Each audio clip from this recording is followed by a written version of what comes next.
आप सभी का होम साइंस क्लासेस में स्वागत है।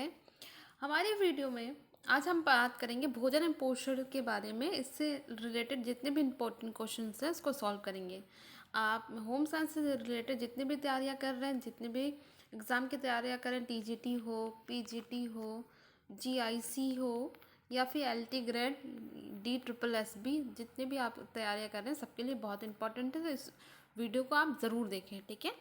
इससे आपका प्रैक्टिस सेट पूरा अच्छे से प्रैक्टिस हो जाएगा। तो चलिए आज का वीडियो स्टार्ट करते हैं। पहला क्वेश्चन है, ग्लोबल न्यूट्रिशन रिपोर्ट 2018 के अनुसार किस देश का वृद्धि रोध में पीड़ित बच्चों की दृष्टि से दूसरा स्थान है? तो ऐसे बच्चे जिनका वृद्धि नहीं हो पा रहा है, इस जो रोग है, अगर बच्चों को न्यूट्रिशन सही नहीं मिलेगा तो उनका वृद्धि नहीं होगा। तो इसमें सबसे दूसरे नंबर पे नाइजीरिया, ठीक है। ये नाइजीरिया में बहुत भूखमरी है, इसके कारण क्या होता है, वृद्धि रोपण हो जाता है, उनका वृद्धि रुक जाता है। नेक्स्ट क्वेश्चन है, कौन सा भोजन या भोजनों का संयोजन अच्छी गुणवत्ता का प्रोटीन उपलब्ध कराता है?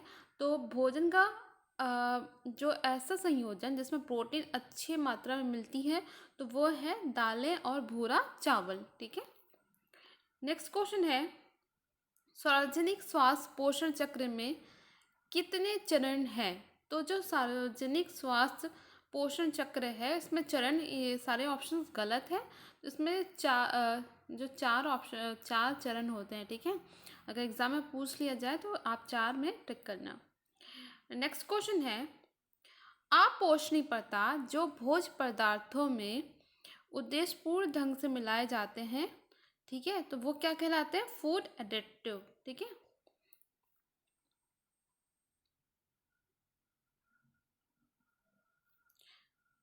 नेक्स्ट है आपका कथन और कारण वाला क्वेश्चन है। पहला अभी कथन दिया गया है, अकाल के समय में एक जन समुदाय में कुपोषण के स्तर का निर्धारण करने के लिए सबसे व्यापक मान्य तरीका है कि इसका निर्धारण 6 से 59 की उम्र के बच्चों में किया जाए, ठीक है। तो ये जो कथन है ना, बिल्कुल सही है, क्योंकि अकाल के समय में अगर पोषण का मूल्यांकन करना है तो बच्चों से स्टार्ट करना चाहिए, उसमें जल्दी पता चलता है। जो इसका कारण दिया गया, आहार की कमी के समय में कुपोषण के लक्षण सबसे पहले छोटे बच्चों में विकसित होना, जैसे कि मैंने कहा छोटे बच्चों में विकसित जल्दी आपको लक्षण दिखाई देते हैं। तो ए और आर दोनों सही है, ठीक है। नेक्स्ट क्वेश्चन है हमारा,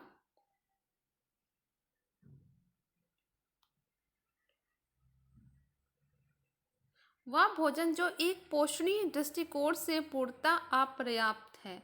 तो पोषणीय दृष्टिकोण से आपको बताना है कौन सा भोजन अपर्याप्त होता है। तो जो स्पष्ट द्रव भोजन होते हैं वो अपर्याप्त होते हैं, क्योंकि इसमें आपको ज़्यादा पौष्टिक मूल्य नहीं आपको मिलते हैं इससे। नेक्स्ट क्वेश्चन आपका, शरीर में कार्य पर भोजन का अध्ययन के रूप में परिभाषित कीजिए। तो भोजन पोषण ठीक है, भोजन का कार्य क्या होता है? पोषण देना, ठीक है। नेक्स्ट क्वेश्चन है हमारा, राष्ट्रीय पोषण कार्यक्रम की निगरानी और मूल्यांकन प्रक्रिया की सही क्रम से लगाएं। तो यहाँ पे कूट में आंसर देना है, आपको बताना राष्ट्रीय पोषण जो कार्यक्रम है उसके निगरानी और मूल्यांकन है, तो उसको आपको सही क्रम में लगाना है। तो जो पहला आपका आएगा, मूल्यांकन और निगरानी की प्रक्रिया के लिए मूल सूचकों का निर्धारण करना, किस पे आपको करना है? उसका सूचकों का निर्धारण करना, ये आपका पहला आ गया। फिर दूसरा आता है आपका,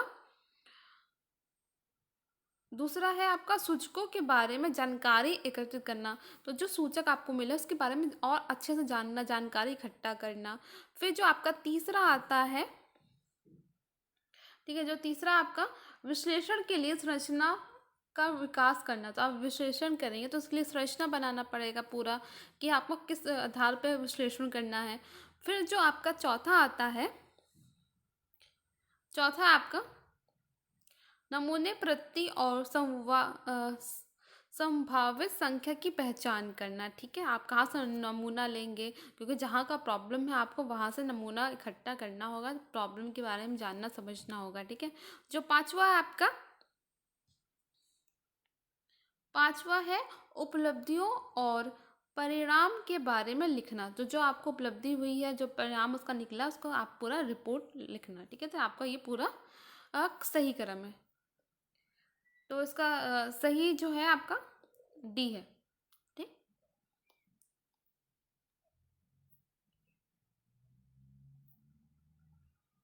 नेक्स्ट क्वेश्चन है आप,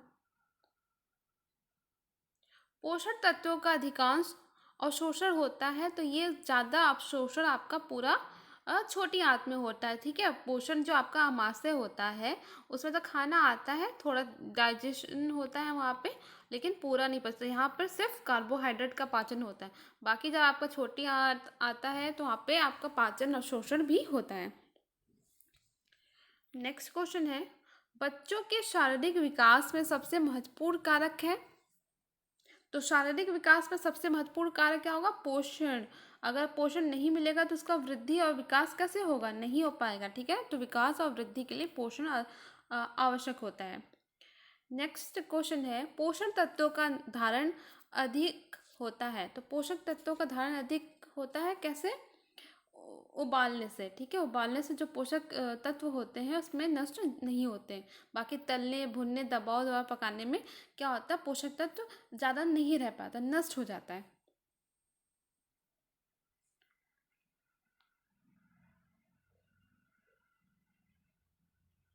पोषण, पोषण क्या है?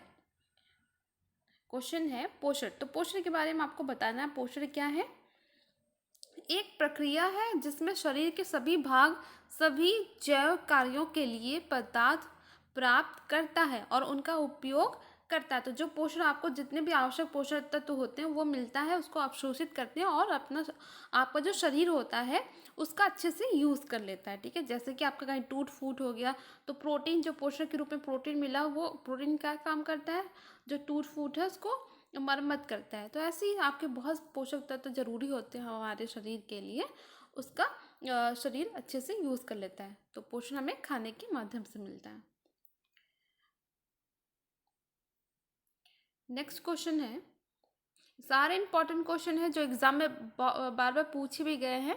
ठीक है, तो उसको आप अच्छे से करना देखकर। जैसे जैसे कि आप देखें DSSB PGT 2018 में ये क्वेश्चन आया था। भोजन के गैर पोषणी घटक है। तो जो गैर पोषणी घटक है तो रेशो या रफीज होता है, जल है, वर्ण यौगिक है। तो ये जो आपका फाइबर हो गया, जल हो गया, वर्ण यौगिक, आपके ये सभी आते हैं, उपयुक्त सभी। नेक्स्ट क्वेश्चन है, टाई टाइडजिल टेस्ट निम्न में से किससे संबंधित है? तो ये टेस्ट आपका भोजन का ज्ञानेंद्रिय मूल्यांकन के लिए किया जाता है। ठीक है,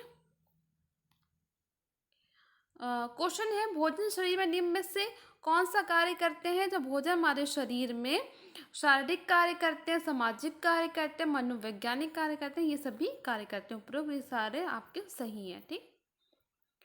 नेक्स्ट क्वेश्चन है, किसी उत्पाद पर MRP से क्या अभिप्राय है? तो आप सभी को पता है MRP क्या काम करता है? न्यूनतम फुटकर मूल्य नहीं, बिल्कुल भी नहीं। अधिकतम फुटकर मूल्य, सूक्ष्म फुटकर मूल्य, ये सभी नहीं आता इसके अंतर्गत। MRP का काम होता है, वो क्या करता है, MRP आता है आपका अधिकतम, सॉरी यहाँ पे ऑप्शन दिया है अधिकतम फुटकर मूल्य। ठीक है, मैक्सिमम रिटेल प्राइस, जितना आपका MRP है, जितना उसका मैक्सिमम प्राइस होता है वो वहाँ पे लिखा होता है, आप उसी प्राइस में लेते हैं। ठीक है, डिस्काउंट मिलता है तो आप उससे कम में भी ले सकते हैं, लेकिन जो MRP दिया है उसी MRP पे प्रोडक्ट बिकता है। उससे अधिक जो प्रोडक्ट है नहीं बिक सकता, कोई भी इसको नहीं बेच सकता।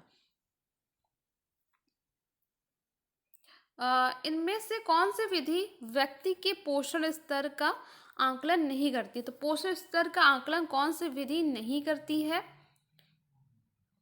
तो इसमें देखिए ऑप्शन यहाँ पर आंसर दिया, आयोग ने इस प्रश्न का उत्तर सभी को सही माना है। ठीक है। पोषण स्तर का आकलन की विधियां शारीरिक माप द्वारा। आप अपने जिसका पोषण स्तर करना है तो पहले उसको शारीरिक माप लेकर पता कर सकते हैं। फिर आहारी सर्वेक्षण द्वारा, एक दिन का 24 घंटे का जो आहारी होता है ना, उससे सर्वेक्षण करके आप पता कर सकते हैं। जीव रसायन व अन्य प्रयोगशाली निरीक्षण आदि के द्वारा कर सकते हैं। ठीक है।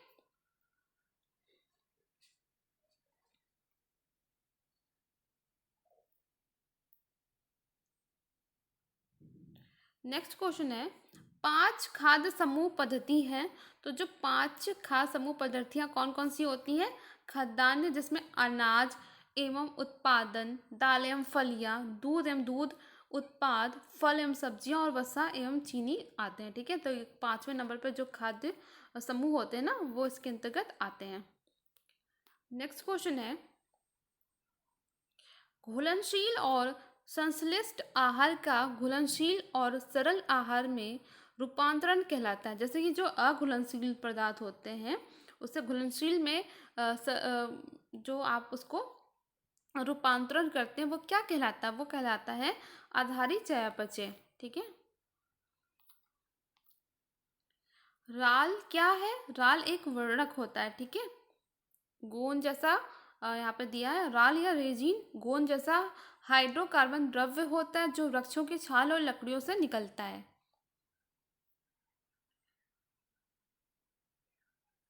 डॉक्टर एम स्वामीनाथन द्वारा निम्नलिखित में से कौन से खाद्य वर्ग की अनुशंसा की गई है?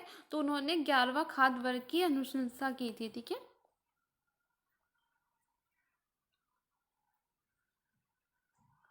पोषणीय स्थिति का वर्गीकरण किया जाता है इस रूप में। तो जो पोषणीय स्थिति है उसका जो होता है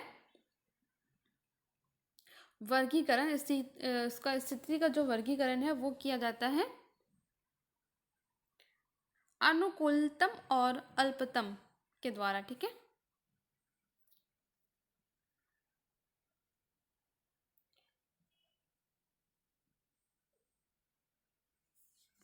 किण्वन से क्या बढ़ता है? तो किण्वन से पाचनशीलता बढ़ती है। ठीक है। अब यहाँ पे सूची मिलान दिया गया है तो यहाँ पे आपको सूची मिलान करना है। तो जो पहला आपका है खाद्य पदार्थ, सूची 1 में, सूची 2 में पोषक तत्व दिया गया है। तो खाद्य पदार्थ जैसे कि पपीता है, पपीता में कौन सा पोषक तत्व पाया जाता है? तो पपीता में विटामिन ए पाया जाता है। ठीक है। और जो संतरा है आप सभी को पता है विटामिन सी पाया जाता है। अगर आपको एग्जाम में सूची मिलान आपको नहीं आ रहा है तो जो आपको आता है, जैसे कि संतरा आपको पता है विटामिन सी आता है, तो आप पहले क्या आपको इस कूट में देखना है। ठीक है। जैसे कि संतरा आपको पता है विटामिन सी, तो बी का आपका 100% श्योर है कि थर्ड आएगा। तो जैसे कि यहाँ पे थर्ड है तो बी में आपका, यहाँ पे सी में थर्ड है। ठीक है। और बी में थर्ड है क्योंकि यहाँ पे बी का थर्ड ऑप्शन सही है। तो आपको ये समझ में हो गया कि ए गलत है, डी गलत है। बाकी आपको बी और सी में आपको पता करना है। तो ऐसे करके आप ना क्वेश्चन को सॉल्व कर सकते हैं। फिर आपका आता है पपीता का विटामिन ए, संतरा का विटामिन सी, खजूर में क्या पाया जाता है? लौह तत्व पाया जाता है। ये पता होगा आपको। जैसे कि आपको पता है लौह तत्व पाया जाता है खजूर में। तो आपका आया सी का क्या फर्स्ट, तो आपका सी बिल्कुल सही होगा, बाकी ये गलत हो गया। तो ऐसे आप आराम से पता करके अपना क्वेश्चन सॉल्व कर सकते हैं, बस थोड़ा सा दिमाग लगा के।